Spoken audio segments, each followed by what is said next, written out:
I convene the September 18th, 2024 regular board meeting to order at 7 p.m.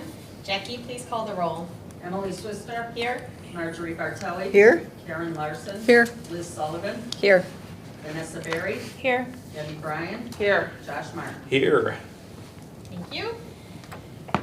Agenda item 2 is opportunity for visitors to speak. Public comment is for the general public to address the board. Each person will have up to 5 minutes to provide public comment. Seeing none, we will move right along to item number 3, which acknowledges that President Swistak and Trustee Martin reviewed the August billings in September, and that Secretary Sullivan and Trustee Berry will review the September billings in October. Agenda item number 4 is the consent agenda. Is there a trustee who wishes to pull something from the consent agenda? If not, may I have a motion and a second to approve the consent agenda? I move to approve the consent agenda. I'll second. Okay, I have a motion and a second. Any discussion? Seeing none, roll call please. Emily Swister. Aye. Marjorie Bartelli. Aye. Karen Larson. Aye. Liz Sullivan. Aye. Vanessa Berry. Aye. Debbie Bryan. Aye. Josh Martin. Aye. Okay, motion passes. Thank you. Item number 5 is unfinished business. 5A, 1, 2, and 3 involve the capital improvement project, closeout progress update, general capital improvement program summary, and HVAC and BAS mechanical equipment replacement status. Mark, you're on. All right, and I'll dive into as much detail as you guys want to go into tonight, but I'll try to keep it some high level so I don't take all of your time, but obviously ask any questions as we go through this. Closeout progress in the renovation project. We did approve and send over the fee and get everything approved in terms of lien waivers for Commerce to get their final payment in July and August. We're actually still kind of trying to confirm the checkout title, release that last bit of check with the final lien waiver check. Just want to get an email back that it's done and we can actually close the books with Commerce. We are also reviewing seepage in the foundation, potentially foundations. What we're suspecting right now, there's obviously some seepage going on between the closet, I'll call it, behind the new elevator and the youth services workroom. We took a look at it. We actually had a contractor come out and take a look at it and try to get some prices, and the prices were high. Just say that much for what we'd expect and what we want. We're thinking because that foundation is 8 to 10 feet deep, they've got to go down. They can't just go down and dig that far. They've got to protect the sidewalls for people to get down there. They also included costs for like a landscaper to come in and protect the plants because they didn't want to take on the liability of killing plants and having to replace those. So it just arbitrarily made it high. So before we went and recommended we need to go look at that, we're trying to prove out what is the actual problem, or at least get a better idea, because the high dollar value didn't say this will fix your problem or we know what your problem is. It was, we'll spend this and hope we find it. And it will also include the cost for waterproofing, but again, if that's not the problem, let's not spend the money. With all that being said, we actually found in 1986 drawings that is exactly the location where your existing foundation from the building that was original meets the new addition from 1986. And then there's that stone pillar that you see. If you're staring at the entrance from the south side as you walk on the left-hand side, right up against the new entrance is a stone column pillar that's existing, or was existing. That actually covers the joint between those two foundation pieces. And on the side you can visibly see, you can see a caulk joint going down. Will and I looked at that earlier today. I'm assuming it's the same condition on the other side. It's kind of tucked into about a 4-inch slot. If that caulk joint, which is caulk fails over time, there's a lot of water in there. What is that water doing? Where is it going? Everything else like that. So we're going to continue looking at that a little bit further before we start jumping the gun and paying contractors to rip open drywall or dig down 10 feet or whatever else. That being said, anything you guys wanted to add to that or any questions? Yeah, we just don't know, so we're going to try and investigate a little further. Yeah, we don't overcommit your dollars on something that might not be I think right. that's good. Good observation. Sorry it's taking some time, but we'll hopefully get to the bottom of it. All that said, let's going into the capital improvement program. A few things to touch base on here.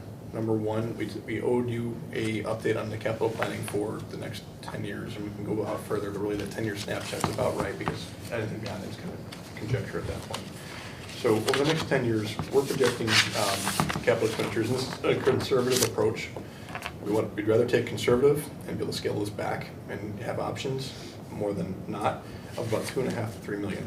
The reason for that are many things that we already knew coming into this that we would have, and just escalating costs for the next 10 years of when that might occur if you need to do it. So the three main parts of that cost would be the roof replacement, which is in the Frederick Quinn report that predates the renovation project from 2019. We didn't do that as part of the renovation project because it was still good, and as far as I know right now, it is still good. It's not leaking. We have clients that the warranty goes away on the roof and they're able to continue on with it without having to replace it at a very large sum of money. You should still plan on having that money available to replace it because you will eventually need to. But at the same time, it's not like you have to spend it if it's not leaking. The next one is atrium window replacement. That's a very large dollar value you can see there. Again, it's had some leaks. I think you guys have tried to attack it with making sure the sealant is correct and trying to, some of the roof details around there and everything else. If it's okay. We've resealed it over the years. Replaced and it, yeah. It's taken care of what the problem was, so we'll see Right. how it goes. So that's another one where you probably maybe don't need to spend that, but we also don't want to ignore it and put you in a spot 10 years from now that it wasn't at least thought of. HVAC replacements, and this is already including what we've been talking about going and getting pricing for, the condensing units. It does include boilers because they were included in Frederick Quinn's report. It's the BAS system. Those things all added up, those three account for about 70% of the value that we're projecting here. Over 10 years. Over 10 years. And again, some of those may not need to happen in those 10-year span. Any questions there, or any questions on the detail we put together, how to analyze this? I thought we replaced atrium windows No. at one time. We They're the we same talked one. about it at least, a full replacement, a couple We of years never ago. did. We never Okay. did. You might be remembering when we had to reseal around all of the Windows. panes because That there might were Mhm, some, okay.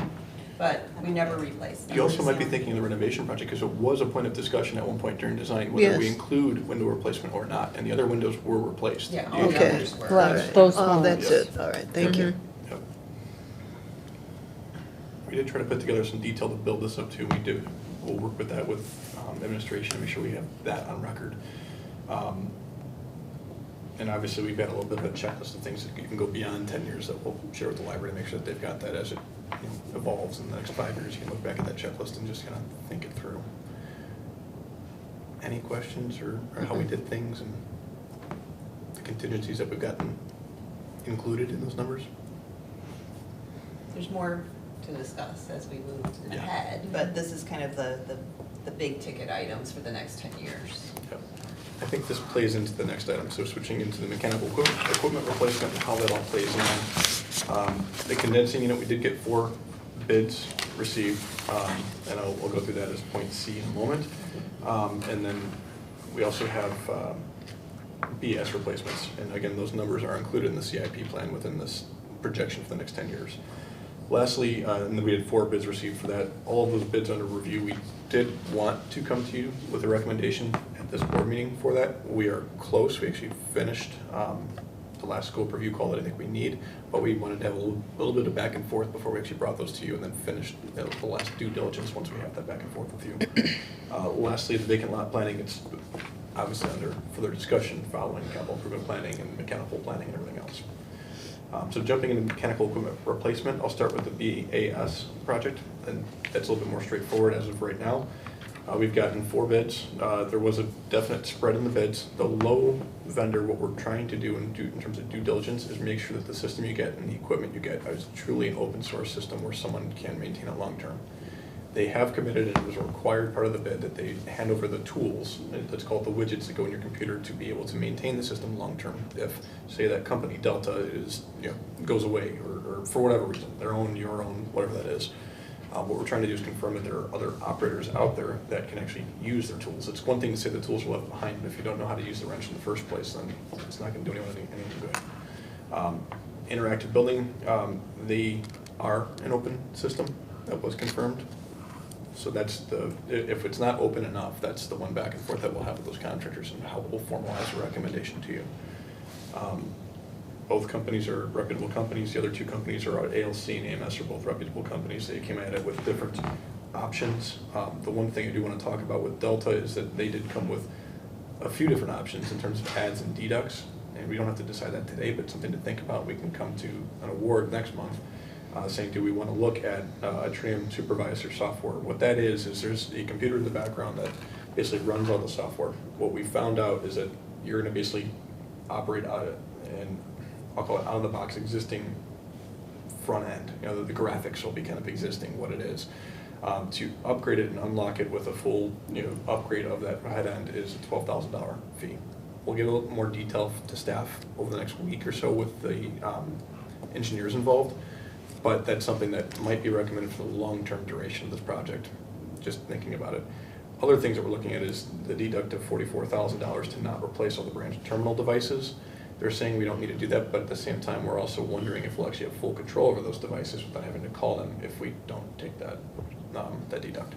So that's one of the things we wanted to just reconfirm with Delta if that's our true option.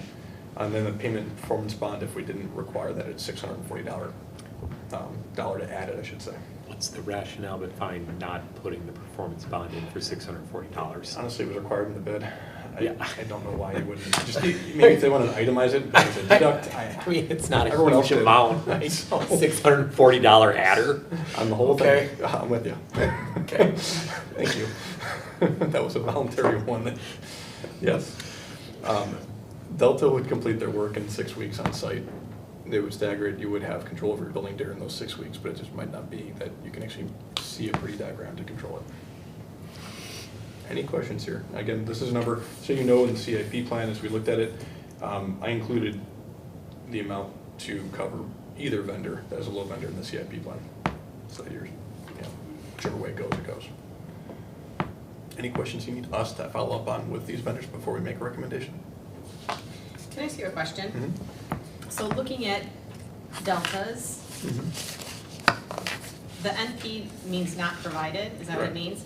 Yep. Were those all things that were supposed to be provided in the bid? Yes. And is that typical that they would not provide some of the things that we said needed to be provided? Some, I'd say yes. Interesting they didn't provide the bid bond and came. I mean, it's just bond. there's so many on theirs that's not provided, and then they came in so much lower than the other ones, Right. which just makes me question No, it. I will say, and I should have probably clarified this before I just dropped it in there. A lot of the not provided items really are driven by them not providing the AIA A305 document. Okay. Because the number of years in business, the financial statement, the annual volume of work, and the total work under contract, those are all pieces and parts of the 305. Sometimes they'll provide the 305, that's why we have them itemized, and not fill out the whole thing. Yeah, They didn't provide it at all, which is why those are all exactly that way. They didn't provide the bid bond, probably because it's a fee to get a bid bond, and you don't get the project necessarily just because you provided a bid bond, so they probably didn't want to spend money on it. That's my guess. Delta is a long-standing reputable company. It's not a fly-by-night shop, so I would assume that if we told them that we need to have some of this information to award it, then they could follow up. The add one on the head-end graphics, is that part of Interactive's bid already or equivalent software? I'm thinking back, and it's basically, I don't want to say an inaccuracy here, so I believe what I recall off the top of my head is that Interactive said they were going to be providing new, but I want to clarify that because one of those two said they were going to reuse existing, and I want to say Delta was Okay. reuse existing. I'm just trying Is that to, right? Yeah. trying to understand if we should add that 12,000 adder to the Delta quote in order to make it equivalent with A Interactive. level bid, that's one of the things with this. Right. A level bid would be, from my recollection, that is an accurate statement. yes. Okay, so it's more like 103-ish versus 121. Okay, Yep. There you go. so and the bid bond, so we really need to take and add 13,000 Yeah. onto theirs, or at least 12.6, which gets it Right. more like 104, and then it's not as big of a Right, delta between Delta and Interactive. correct. Okay, thank you. And then the biggest part is how open protocol is their open protocol. Right. That's gonna be the end of the day, I think, what's gonna determine this. Okay. so then the plan now is that you would be coming back to us in October? Okay. With a recommendation, it sounds like it's Recommendation. comfortably the way, but we need to clarify these few things. We need to clear them for the library staff too, quite frankly, Yeah. administration. Yeah. Can we add in those adders that would provide the equivalent amount of technology services, Yep. software firm, or whatever it is, Because I feel like, sure, Delta is lower, but if we incorporate the things that Interactive and the others are including as a baseline, it's not as aggressively cost effective. I think we call it level bid. Right. Our memo will have the leveled bid amount. Thank you. Yep, no problem. Does anyone else have any questions for Mark on C here, the mechanical equipment replacement? Okay. Thank you. HVAC got a little bit muddier on us. The reason being, D-Liner sent an email afterwards and said they'd like to rescind their bid, withdraw their bid without penalty. We do have a bid bond on them. We are talking about that and how that could be applied.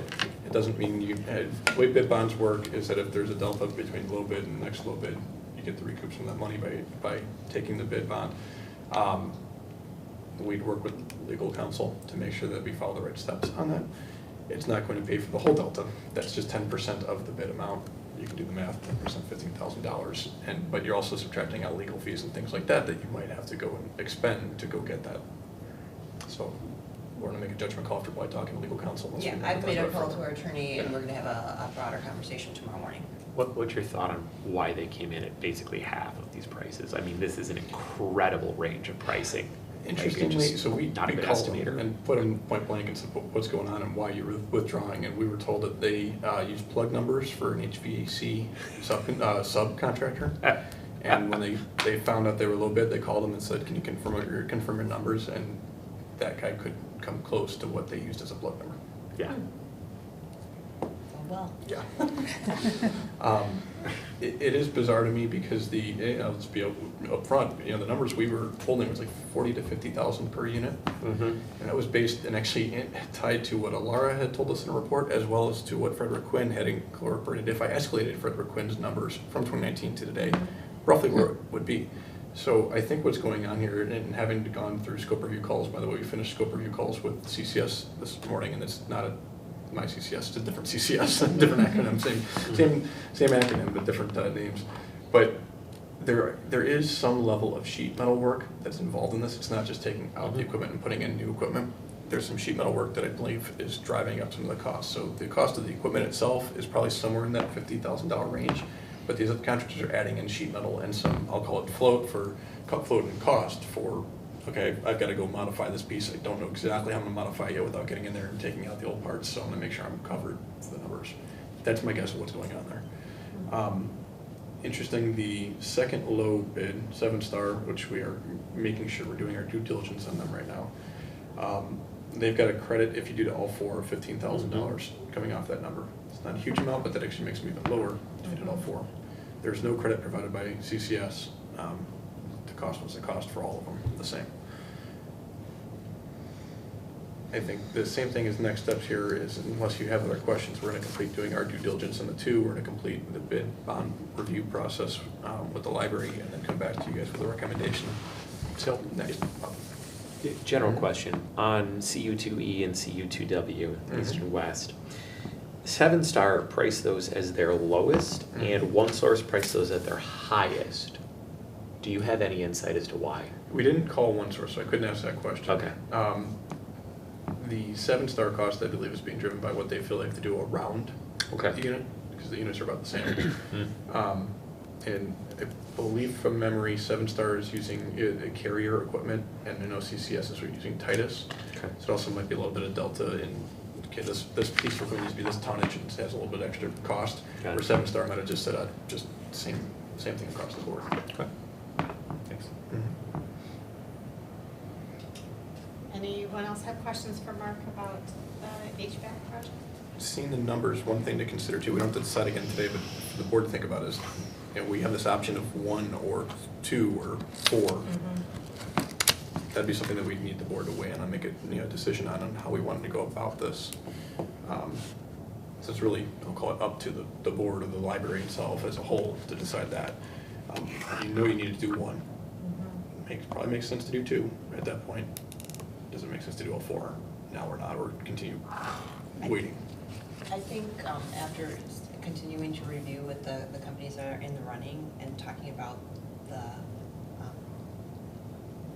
calling it coolant, but what are we, the, maybe checking with them about that, so that we know we're not like installing one or two and with one variation of the coolant, and then Yep. 2, 3, 4 years ago, up the line, we're gonna have a different variation where we have to go back Right. and adjust.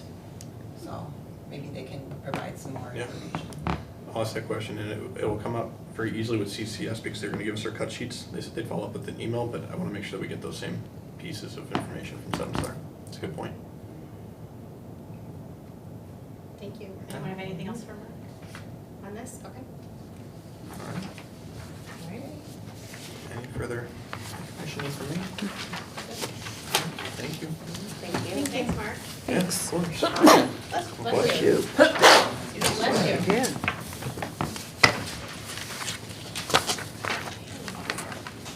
You all have a good night. Oh, Thank you you. too. Thank you for coming. Do you, That's all you got. I can't do that on record now. Thanks, Mark. Good night. Thank you.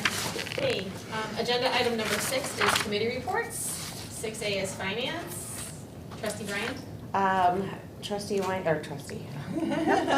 Director Weinstein and I have been talking about holding a meeting in November to review our investments, and then maybe a second one to follow up and looking at this long-term plan. Yeah. So, Yes. All right, thank you. 6B is personnel and policy. We have a meeting on Thursday, October 3rd at 7. Okay. Thank you. 6C, physical plant. we are also working on scheduling a meeting here for, We have a meeting. We do. It's set. It's set. oh, I got the last notification today, so. well, then we will have a meeting Yes, here. and I wrote it down somewhere. Did I It's write here, it down for you? And Wednesday, end of November 6th at Wednesday, 7 November PM. 6th at 7 PM. Everyone can. Perfect. I'm gonna put that on my calendar right now. Yes. Very good. I just learned Thank of you. it today. So November 6th? Yes, November 6th at 7 PM. There we go. Physical plant will have a meeting November 6th. Okay, thank you. And then 6D is strategic planning committee. And I have not sent out any notifications around our next meeting because I've been trying very much to get our other committee meetings going. So, coming soon. So, don't get Yeah, mad when look you out. see my email about asking for availability because I'm gonna try and shoot for November. We'll Okay. see. Okay. We'll see. It seems weird to be talking about November when it's September 18th, but, We have a lot happening in October. A lot of stuff happening. A lot Good. happening in October. all right, thank you. Agenda item number 7 is staff report. 7A is the director's report. Director Weinstein? So as promised in my report, I said I would provide you with some statistics from summer reads, so they're there, and then some of the most popular reads this summer, and as you can see, we've had some longtime faves, like Harry Potter is still so very popular. And That's The Hobbit. amazing. And The Hobbit is still very popular here. And then some seasoned authors like Kristen Hanna. So I just give high praise to the staff again, who put on the program, promoted the program, and facilitated all of the fun throughout the summer. It just was a great event. So, and I think we actually made some records with adult services registrations and things like that. So, good stuff. And speaking of programs, I have to mention that Fall Fest is right around the corner. It is next week, Friday, September 27th, from 5 to 7 p.m.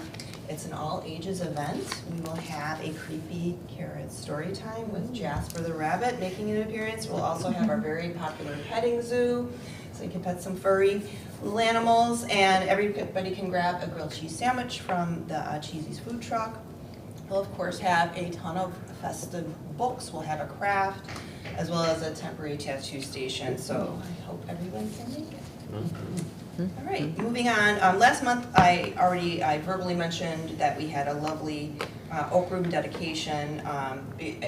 Verbally mentioned it because it happened on the same night as our meeting, but I wanted to have an official record in more of a comprehensive record of the event, so that's in my report. But just a side note that the beautiful book that the Women's Club made me and gifted the library, it's in a nice acrylic box, it's in the Oak Room, it's got a nice little notice on it that said the Women's Club gifted it to the library, so it's sitting on top of the cabinets in that room. And then last month, Representative Tara Costa-Howard came with her staff and visited us to video some of our unique features here at the library, such as Illinois license plate stickers, our seed library, voter registration, but alas, we had a power outage the very hour she was here, and so we had to evacuate the building for safety purposes because the power outage extended beyond like the 5-minute waiting period we have. So the whole neighborhood had a power outage, but right before she left, she was able to have like a quick video conversation with Carolyn in Adult Services. I don't know if that video will make it anywhere on her social media, but the very next day, I just wanted to send something her way to the office. So in the packet, you'll see the flyer I created. It's got some hyperlinks with the if you click on one of the images, it'll take you to more information on the library's website. So hopefully and I sent that to them too, so hopefully they push that via their e-blast, but we can also do that via the library. Okay, moving on. We've already discussed the capital projects with Mark, but I will mention that after we have some more clear direction in terms of the major projects that we connect, and as Trustee Brian mentioned, connecting with SIGIC, our financial advisors, trying to find somebody to help us plan out, and then also do that within a finance committee meeting. And then next, so if you've seen the term village event team meetings in my meetings notices at the tops of my reports, those are, for the past couple of months, I've been attending these meetings in preparation for another community-wide event, a la the Warhol event we had here at the library last year in May of 2023. So next year in May or June, the College of DuPage is going to host an art exhibit with showcasing Hokusai and Ukiyo-e art. And the exhibit is entitled The Floating World. So Katsushika Hokusai was a Japanese master artist and printmaker, and his works mostly include landscape and seasonal and nature themes. And so the library, the village, and the chamber and a couple business owners have been meeting, we're doing some preliminary work on having a library-wide, community-wide event. And we're kind of at the point where we're going to be inviting other intergovernmental entities, other local organizations, other businesses, so we could still push forward an event that was very close to what we did for Warhol. So more to come on that. Although at the last village board meeting, I learned in watching it, they're going to have a very large Main Street sidewalk project and happening right at this time. So a lot of the stuff we've been talking about would happen in the downtown area, so that sidewalk project would probably last from May through November, they said, so I'm not sure. We'll see, but I just wanted to inform you, that's the meetings I've been attending, and hopefully we can put something forward that coincides with College of DuPage's art exhibit. And then just a couple other mentions that aren't in my report. Our auditors, Lauterbach and Amen, have been on premises this month, as well as we've been meeting with them via Zoom. All of admin have been. They're also doing their field work here. And then after they do their field work, Lauterbach creates that detailed report. And then admin, that includes Will, myself, and Jackie, will undergo some quality control interviews with the auditors. And then after that, they will put together, like I said, a detailed report for us, and they will present it at the November board meeting. Correct, Jackie? Yes. Okay. So you will see something soon. And then just lastly, we received a very nice email from teacher Jason Grau. He's the inclusion facilitator at Lisle Junior High. I provided a tour of the facility for a few of their life skills students here who have special needs, and I just wanted to read you the email. It's very short. He said, I wanted to thank you and the staff of both Adult and Children's Services for welcoming the life skills students from Lisle Junior High School last Tuesday. Every staff member we met was kind and helpful, and it was a wonderful learning experience for my students to see some of the services in addition to the book checkout that the library has to offer. The book checkout was very popular. So they're really great kids, and it was important for me to make sure the library felt welcome to them and actually interesting. And I loved getting this email because it was nice that they enjoyed their field trip. Yeah, that's Great good. work. Excellent. And that is all I have. Thank you. Assistant Director Savage. All right, good evening, everybody.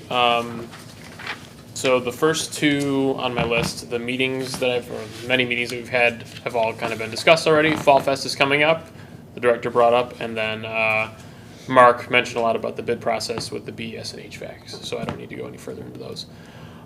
We had Dahmer Plumbing come out several times for different sensors in the public restrooms, mainly these two restrooms up on the meeting room level.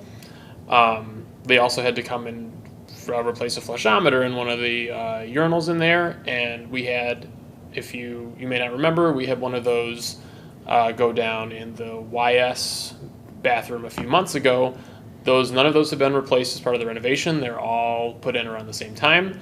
So I requested that they give me a quote on just replacing all of them right now in one go, instead of waiting for one to go and then having to call them 2 weeks later and keep rolling.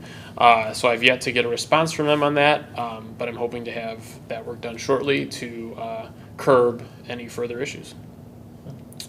We also received the replacement light fixtures that we got under warranty that went down about a month ago.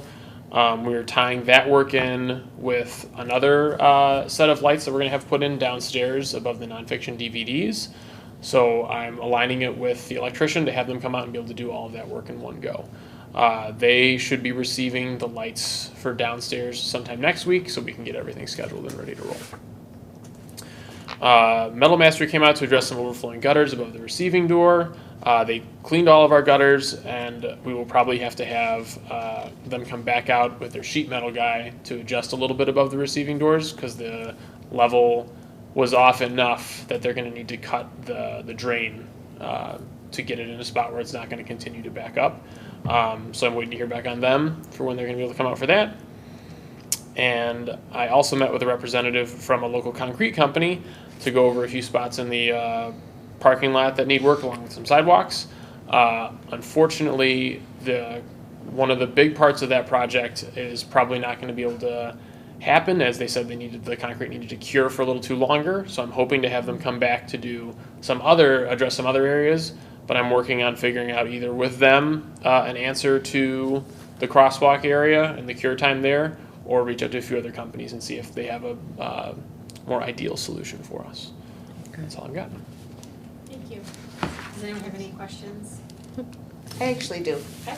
So the first one, I was just looking at all the stats on circulation, so I was curious, I see a huge drop off for press reader, and I just wondered if that correlated with them, and you might not be able to answer, I know it's a circulation thing, the Chicago Tribune, because they dropped the Chicago Tribune. We're big press reader users, and it went away, and I know that I had talked about it before, and they're still getting it back. So I just was curious at that, because it was such a big drop off, and Yeah, I know, and everything else is like up, or, you know. So anyway, that was, I mean, it's nothing that the library can control. Press reader and the Tribune are duking it out, apparently. So. I can ask, but I don't know, but I will send an Yeah. email if I find out. Yeah, it's no big deal. And then I just wondered if you had any stats on voter registration. You know, I asked our director of circulation, and we have all the other departments are doing it. So I did ask them to keep track, but Yeah.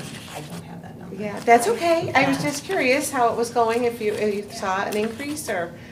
I don't know. if I No, can figure that yeah, out. okay. But I can also email Sorry to that put you on the information. spot. No, that's okay, that's I thought okay. sometimes I miss things, so I thought, well, maybe it was in here and I didn't see it. No, we'll continue to Yeah. promote. the Oh, yeah, I service. saw that, yeah. Great, thank you. Any other questions? Thank you. All right, moving on. Item number 8 is new business. 8A is to adopt ordinance 24-06, budget and appropriation for the fiscal year beginning July 1st, 2024 and ending June 30th, 2025. I need a motion and a second, and then the director can provide a summary. I move to adopt ordinance 24-06, budget and appropriation, an ordinance of such sums of money as may be deemed necessary to defray all necessary expenses and liabilities of the Lisle Library District for the fiscal year beginning July 1st, 2024 and ending June 30th, 2025. I'll second. Okay, I have a motion and a second. And then I'm going to pass it to the director. Okay, so last month I provided a comprehensive review of the draft ordinance 24-06. This draft has not changed since then. There's an overview document in the public packet. And again, the library's attorney has reviewed this ordinance and he thinks it's in excellent order. And just to restate for the record, that the B&A is an ordinance that Illinois taxing districts must adopt in order to fund the in order to spend the funding the library receives. It's not the district's intention to expend up to the appropriation limits there. It's an allowance to expend funds should we require spending beyond what we've already planned for. Basically, it's an allowance to spend beyond the working budget if needed. That's it. Thank you. Any questions for the director or discussion before we vote? Okay, roll call please. Emily Swissair. Aye. Marjorie Bartelli. Aye. Karen Larson. Aye. Liz Sullivan. Aye. Vanessa Berry. Aye. Debbie Bryan. Aye. Josh Martin. Aye. Motion passes, thank you. 8B is to approve the certificate of estimated revenue for fiscal year 2024, 2025. I need a motion and a second, and then the director will summarize. I move to approve the certificate of estimated revenue by source for the Lisle Library District for fiscal year 2024, 2025. I second. Okay, I have a motion and a second. Director Weinstein? Sure. The certificate of estimated revenue is a document that just accompanies the B&A document. It's required. The numbers that are stated on the document are not new. They all come from the working budget that was already approved by the board. So we just include it with B&A and it gets filed at the county. Any questions, discussion? No. Okay, roll call please. Emily Swissair. Aye. Marjorie Bartelli. Aye. Karen Larson. Aye. Liz Sullivan. Aye. Vanessa Berry. Aye. Debbie Bryan. Aye. Josh Martin. Aye. Okay, motion passes. 8C is to approve closing the library for Staff Development Day. I need a motion and a second, and then the director will summarize. I move to approve closing the library on Friday, October 11th, 2024 for the annual Staff Development Day. I'll second. Okay, I have a motion and a second. Director Weinstein? Sure. This is a day where, by board approval, the library closes for a full day to provide training, emergency drills, team building for all staff. So this year, Will and I are working on focusing on patron service training with also a focus on serving different age populations, as well as having some training for difficult situations with patrons. We'll have speakers from College of DuPage and other institutions to give sessions to staff. We'll also do our live emergency drills that includes fire, tornado, code atom, power outages, things like that. We do that every year. And we're also still tweaking the team building portion. But just so you know, the team building is where we put staff together that don't normally work together so they can learn new skills and just learn about their colleagues they don't normally work with. So, Okay, thank you. That's great. Discussion? Okay, roll call please. Emily Swissair. Aye. Marjorie Bartelli. Aye. Karen Larson. Aye. Liz Sullivan. Aye. Vanessa Berry. Aye. Debbie Bryan. Aye. Josh Martin. Aye. Okay, motion passes. Item number 9 is opportunity for trustee comments. Trustee Bryan? I'm sorry that I'm gonna miss the Fall Fest. I'm so excited. I know. So I can't wait to see the pictures on Facebook. So I wish you guys all the best. I wish you another beautiful day. And yeah, we'll continue the dry spell for another week for you. Yeah. Looks like it's going to. Okay, thank you. Trustee Martin? I am looking forward to the Fall Fest, squeezing it in between home football game and other school activities. But we'll hopefully get some of my own children and neighborhood kids out here, and always a good time. Those events are always well appreciated. So as always, I say I love the programming, especially these festivals. So very much looking forward to it. Great, thank you. Trustee Berry?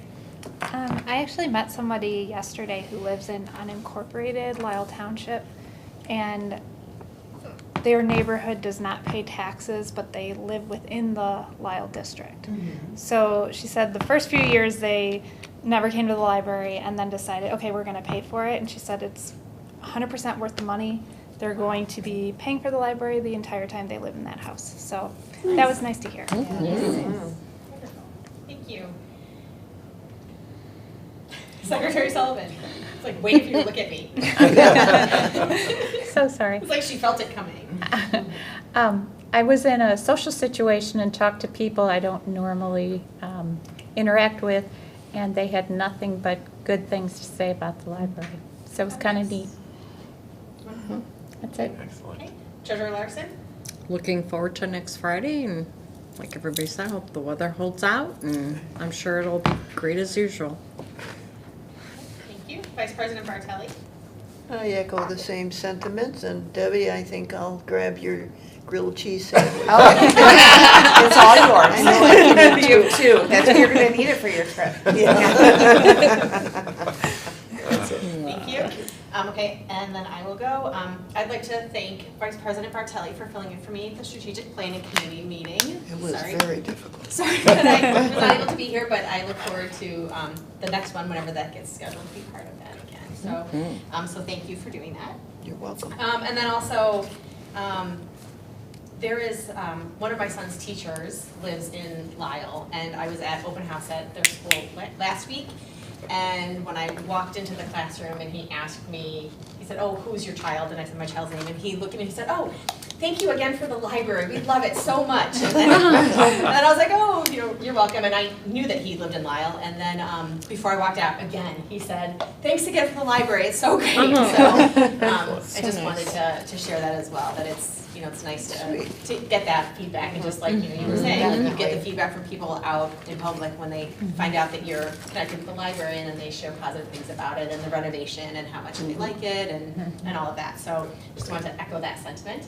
I have nothing else, so without further ado, the last item on the agenda is to adjourn. May I have a motion and a second? I move to adjourn. Second. Okay, I have a motion and a second. All those in favor? Aye. Aye. We are adjourned at 7:42 p.m.